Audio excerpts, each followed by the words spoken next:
Right. So, man, that just reminded me of when I was talking to Pops, and I was kind of talking about. Shout out Pop. Yes, man. Big shout out. OG Weasel, man. Yeah, big shout out to Pops. For real, man. For real. I love Pops, bro. It just reminded me of when we was talking to me about how things were prior to segregation. And he said him personally, even after desegregation, he didn't just immediately rush to go eat at white establishments and stuff like that, simply based off the principle that, you know, like it resonated with me because he said Red Lobster. I love Red Lobster. Okay. And he said there was a point in time, young man, you couldn't go in Red Lobster. Right. You had to go to the back door. So that just made me think like, man, as a culture, a lot of the times we, you know, I know me and my brothers and sisters would have frowned our face up if we want McDonald's or other one of these other things, and my mama say, well, let's try Media's or let's try Stormy's or something like that. And we, oh, I don't want that, you know. But that's who we should go to, because there was a point in time where that's all you could go to. If you wanted to go sit down and eat somewhere, it had to be a black mom and pop spot somewhere. You see what I'm saying? So just me knowing that I think somebody posted the other day that, and I don't know how credible this is, so fact check me in the comments. Y'all great at that. I think they said we got $6 billion, and just in Texas too. Blacks in Texas have $6 billion spending power, but you know, it's like you say, it's gone within hours. You know what I mean?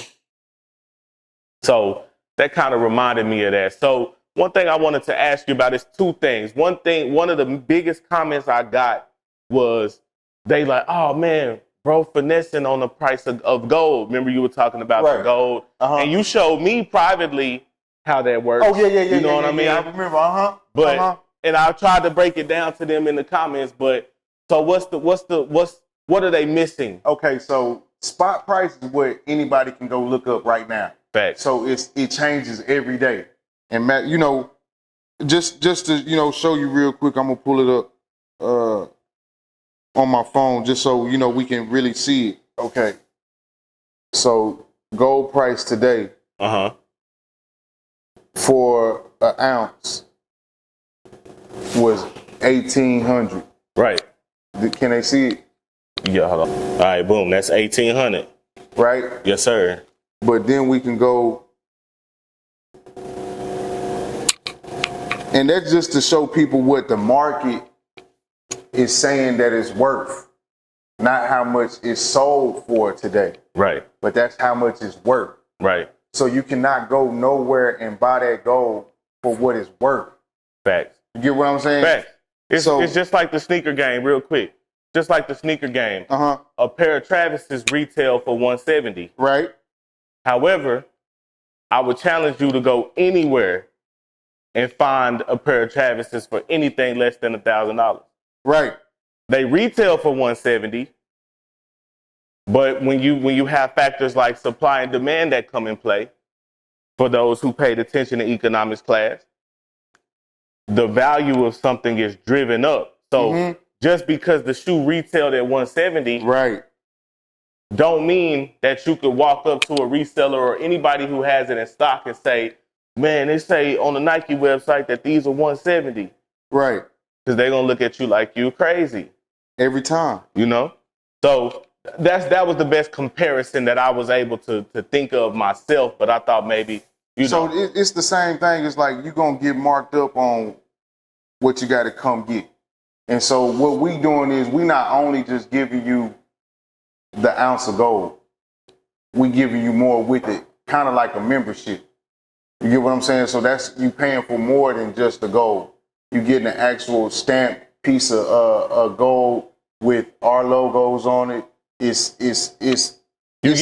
so crazy. Like we just trying to be different. Like this one right here is 2,200. Boom, got it in focus. Okay, that's 2,200 right there. What's that? A medallion? It's a nickel. Okay. It's the Indian head. Okay. It's an ounce of gold. Okay.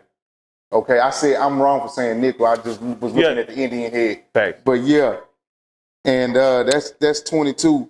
But it's like this one 23, and this one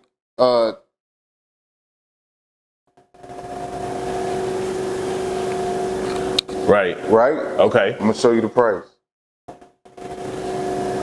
3,200. We'll say 3,300. You get what I'm saying? Yeah. So you really, with this game is, you can really mark up what you want to mark up, because whatever you buy, you can sell it retail for 100% markup. Right. Okay. That's the value.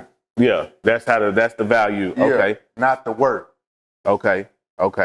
So another thing about jewelry that a lot of people in the comments were confused about was Moissanites, right? Okay. They were arguing with each other. Some people They was arguing with each other. Yeah. That's the best. Honestly, when you get people arguing with each other, that's ultimately engagement. But Wow. one half of the crowd was saying Moissanites are not man-made diamonds. They're a natural stone. And then other people are like, that's partially correct, but it's still considered a man-made diamond, or not even a diamond, because it's not a diamond, it's a moissanite. Right. So I just thought maybe you could clear that up for them, because they were kind of, going back and forth on what a moissanite actually is. And another thing that a lot of people were saying was, there was a guy on there who said, hey, there's no shame in my game. I prefer moissanites.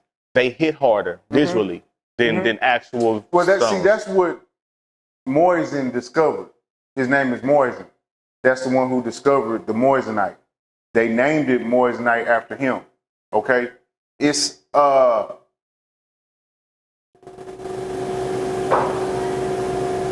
he's like a how you say, like a chemist. He works in the lab. Right. He does all this. So he created it off a natural Stone. right. Stone, carbon, all that type of stuff is combusted into one, and that's what the moissanite is. Just like the lab diamond. So yes, you are correct when you say it's man-made. Right. Yeah. Okay. It's man-made. Okay. Yeah. Okay. So let me ask you this. Do you frown upon moissanites? Because I know in hip hop, a lot of people do. I don't frown on CZ. Okay. That's right. You said that. You don't. Yeah, I ain't gonna frown on nothing that I can't frown on nothing that you get. Yeah. You know what I'm saying? But when you lie about it, that's what makes it disgraces it. Okay. That's why people don't like CZs now, because how everybody disgraced it. Right. Because it's a trend. Right. Yeah. It's crazy. We do that. So what I'm telling you, what I'm trying to explain to my clients and to the people who come in and shop with me every day about diamonds is they're becoming extinct. Like they're not like as attainable as they used to be.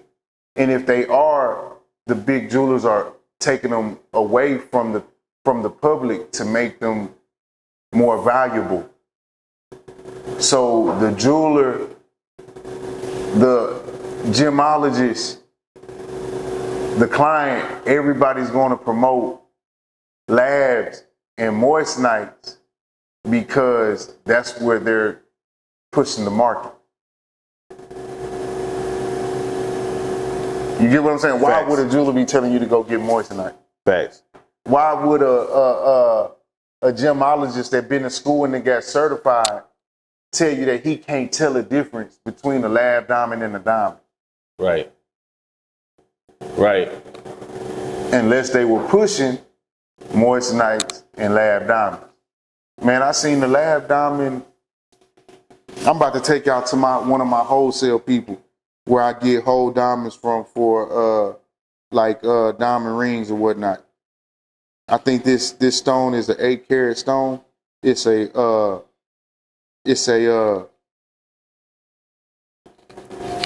marquise. It's a marquise. Okay. I see it. You see the price? Hold on.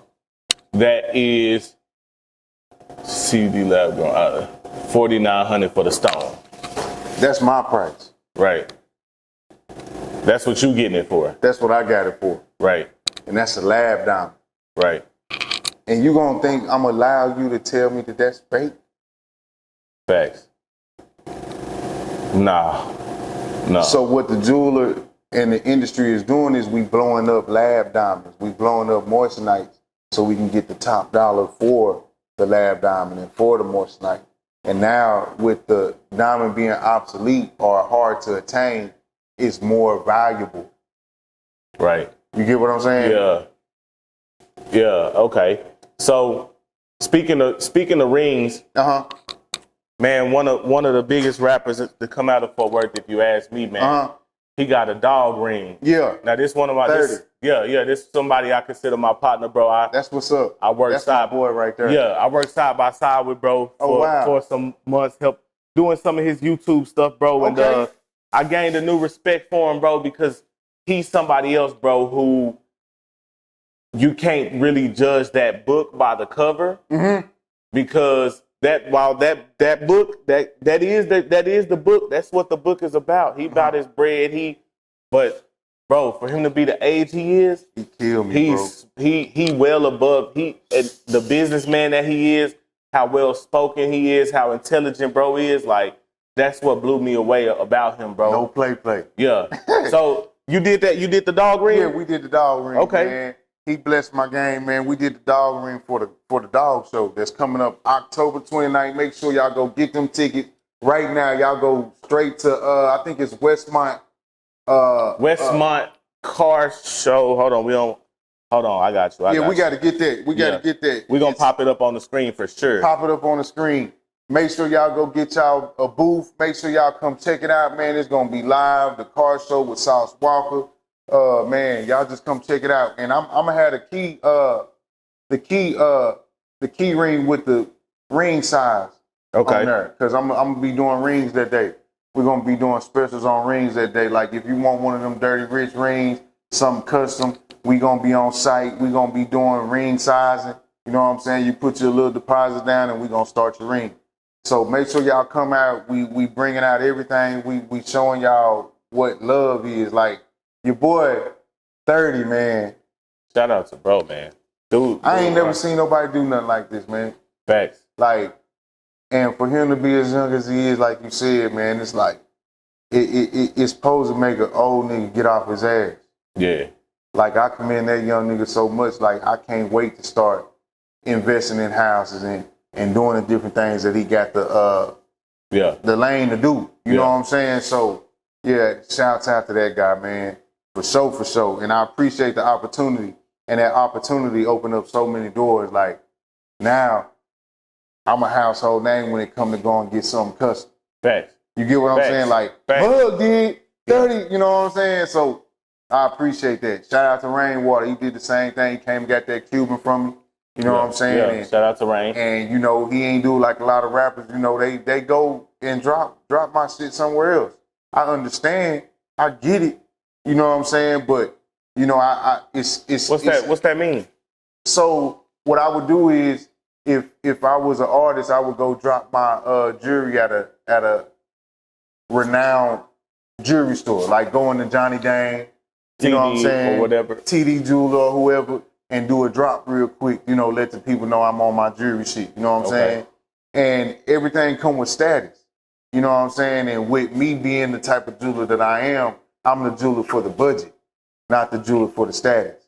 So if you came to Mug, you might then spend 30.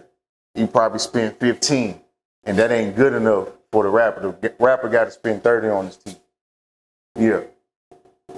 Really? Yeah. Yeah. For sure. Yeah. And I second that. But now we coming. Now we strong. You get what I'm saying? Yeah. It's just being organic, bro. It's going to come. Right. Like, I'm not mad at them for doing that. I really appreciate them doing that because now I got archives. Facts. You get what I'm saying? Facts. So, yeah, man, I appreciate this game, man. And I'm just looking at these youngsters, and I'm really learning from them, bro. Facts. I'm sitting in their back seat. I'm learning from you. Facts. You get what I'm saying? It's just like, I understand this is not my era. So you gotta do a lot of shit different. You know what I'm saying? To get a better result. That's a fact. So, we talked about us for a little bit. Us. Yeah, like us. How you said that. Yeah, us. Yeah, because I like that, bro. Because a lot of the times, bro, especially when I'm talking to maybe other people, you know what I'm saying? I refer to it as us. And some of the problems that we have, people will say, well, bro, that's not you. But although I'm not Although some of those things that are maybe plaguing us, I'm not a part of, I'm still a part of us. So that's why I say it like that. But cool. us, I get what you're saying. the current, Identifying. yeah, the current state of us right now. And we're gonna talk about Fort Worth specifically. My partner made a status the other day, and he was exaggerating and joking, but it kind of speaks to the sentiment of where I think we at right now. And he said, "Man, I seen a young nigga with a hoodie on," and I asked him, I said, "Look, bro, why you got a hoodie on? It's hot." And he turned around and upped the Draco on me. Dang. And he obviously exaggerating and joking, but that just made me think like, hey, it is crazy out here in Fort Worth. I think like, you know, right now the killers are getting younger and younger. Do you see, because this is a question I ask everybody, do you see a light at the end of the tunnel?